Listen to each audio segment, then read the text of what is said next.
Quand l'intelligence artificielle ressuscite Molière, c'est notre grand angle.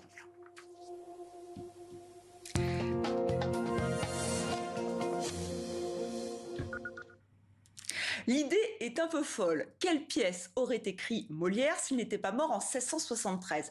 L'université de la Sorbonne à Paris a donc décidé de ressusciter le dramaturge avec l'aide de l'intelligence artificielle.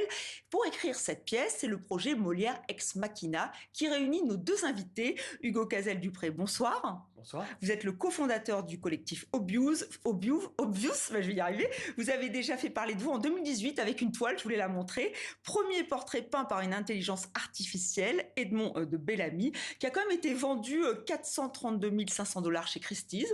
Donc c'était déjà une belle prouesse.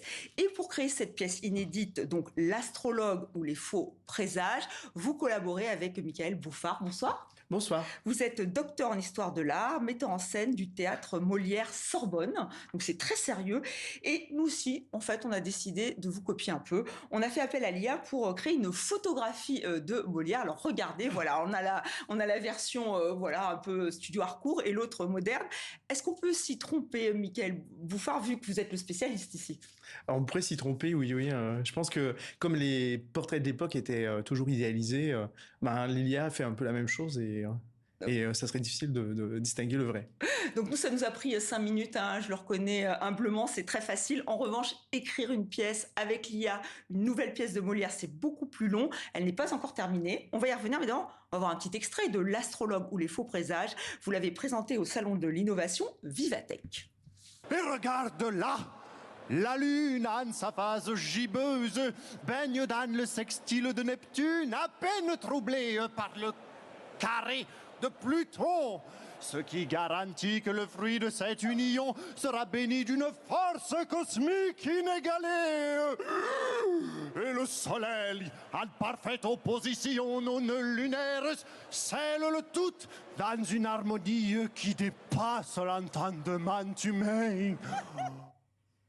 Voilà, image de notre JRI Agnès là-bas. Alors, si vous ne connaissez pas cette pièce de Molière, c'est tout à fait normal.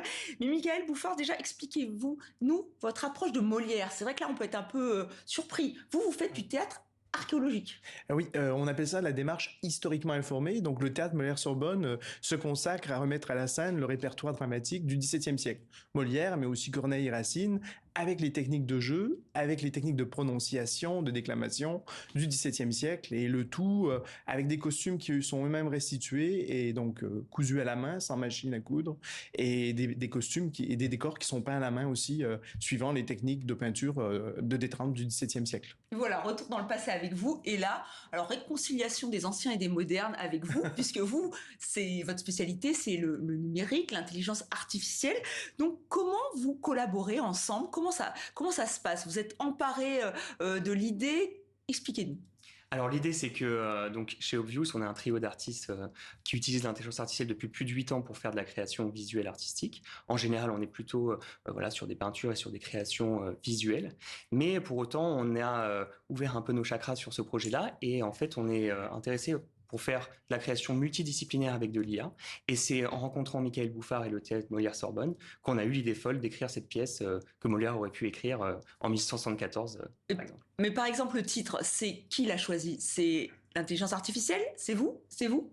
Comment ça se passe? C'est que quand on fait ce projet-là, on a décidé de créer un exercice de style dans lequel on allait être central dans le processus de création, mais qu'on allait laisser totalement l'IA choisir de tous les éléments, que ça soit les mots, que ça soit les dialogues, que ça soit le titre, les costumes, que ce soit les décors, mais avec une supervision humaine à chaque étape qui nous permet, du coup, avec la connaissance du théâtre Molière-Sorbonne, de pouvoir faire une hypothèse sur ce qui aurait pu être fait à l'époque en étudiant le processus de création de Molière. Et de corriger les erreurs, j'imagine, Michael Bouffard. Est-ce que l'IA fait beaucoup d'erreurs? Eh oui, elle en fait beaucoup. Mais elle a besoin d'être guidée. Et c'est ça qui est intéressant, c'est que si on lui explique les raisons de ses erreurs, sans lui souffler la réponse, généralement, elle finit par trouver une réponse qui est vraisemblable pour le XVIIe siècle. C'est-à-dire un exemple. Eh ben, je peux vous donner un exemple. Le père, qui est complètement fou d'astrologie, portait le nom de Philinte. Généralement, c'est plutôt, des personnages de raisonneurs et pas des gens qui sont pris par des lubies qui vont porter ce nom-là. Et donc, on s'est dit, mais c'est pas vraisemblable que Molière ait pu donner ce titre-là. Donc, on lui a demandé d'autres noms. Et donc, parmi les noms qu'elle nous a proposés, il y avait Orgon. Orgon, qui est vraiment un nom de tragédie pour un vieux père très classique. Donc ça n'allait pas. Ça n'allait pas. Donc vous corrigez l'intelligence artificielle. Parce que si j'ai bien compris, l'intelligence artificielle, elle ne crée pas vraiment. En fait, elle puise dans des connaissances et après, comment elle fait? Elle remâche, elle ressort. Comment vous pourriez décrire cette démarche? Cette démarche, c'est un peu une démarche qui peut être comparée à ce que fait un humain.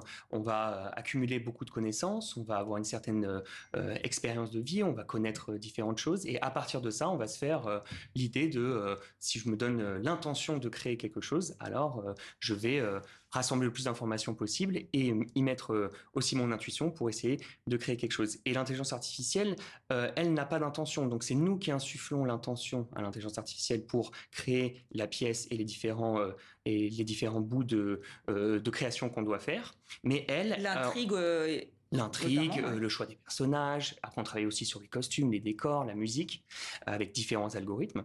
Mais globalement, c'est nous qui allons choisir les outils historiques et les éléments historiques qu'on va donner à l'intelligence artificielle pour avoir des résultats qui soient le plus pertinents possible. Par exemple, vous m'expliquez que Molière lisait énormément.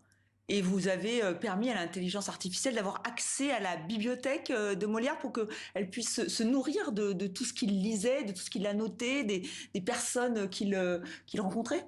Et ben, on fait surtout sa bibliothèque parce que à l'époque, quand on décédait, le notaire venait faire l'inventaire après décès. Et donc, il avait 2 maisons, une à Auteuil, dans le 16e arrondissement aujourd'hui, et une autre à Paris. Et on a la liste de plusieurs titres, ou en tout cas de lots de livres, donc plusieurs comédies à l'espagnol, comme par exemple probablement le Fin astrologue de Calderon qui a été repris par Thomas Corneille, des pièces italiennes, des ouvrages d'astronomie, de physique. Donc, c'est pour ça que vous êtes parti sur l'astronomie ou c'est pour faire un petit clin d'œil à l'intelligence artificielle? Eh ben, c'est un peu les deux. Il pourra vous parler du clin d'œil, mais c'est aussi parce que Molière, généralement, avant de consacrer une pièce à un thème premier, comme dans Le Malade imaginaire sur la médecine, il y a d'autres pièces qui abordent ce sujet-là en amont. Et une des thématiques qu'il a beaucoup abordées, c'est celle de l'astrologie. Il y a un personnage d'astrologue dans Les Amants magnifiques, mais il y a d'autres pièces aussi où il critique les 10 heures d'horoscope. Et donc, il n'a jamais eu le temps vraiment de créer une pièce là-dessus. Et en 1672, donc 2 ans avant notre pièce fictive, il y a eu une comète qui a traversé le ciel de Paris et qui a posé beaucoup de questions. Et donc, on est parti de ces 2 coïncidences-là.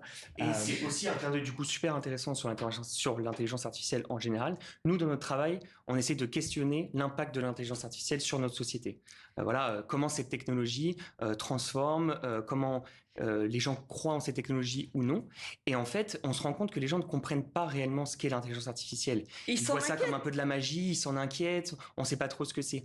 Et en fait, du coup, ça peut ressembler à une croyance dans une pseudo-science. Les gens peuvent penser que l'intelligence artificielle sait tout ou sait tout faire, alors que ce n'est pas le cas. On a des algorithmes, on les comprend dans une certaine mesure. Mais nous, dans notre travail, on essaie d'expliquer comment elle fonctionne et comment on peut l'utiliser. Mais est-ce que, justement, l'inquiétude des artistes, notamment rien que pour la musique, on peut parler de la musique, Deezer reçoit aujourd'hui environ 20 000 morceaux par jour qui sont créés par l'intelligence artificielle. Ça représente 18% des téléchargements quotidiens. Est-ce que ça, c'est pas inquiétant? Est-ce qu'aujourd'hui, les artistes ne doivent pas s'inquiéter de cette intelligence artificielle qui pourrait les remplacer? Tout le monde a cette inquiétude.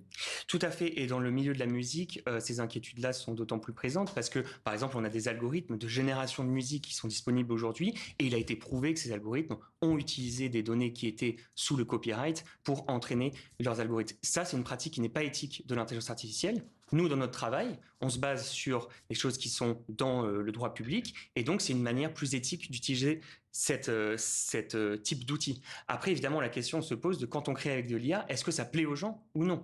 L'idée, c'est que sur Deezer, il y a beaucoup de nouveaux morceaux qui arrivent, mais justement, j'ai travaillé chez Deezer avant et je parlais avec le directeur de la recherche qui me disait qu'en fait, la plupart de ces musiques ne sont pas écoutées.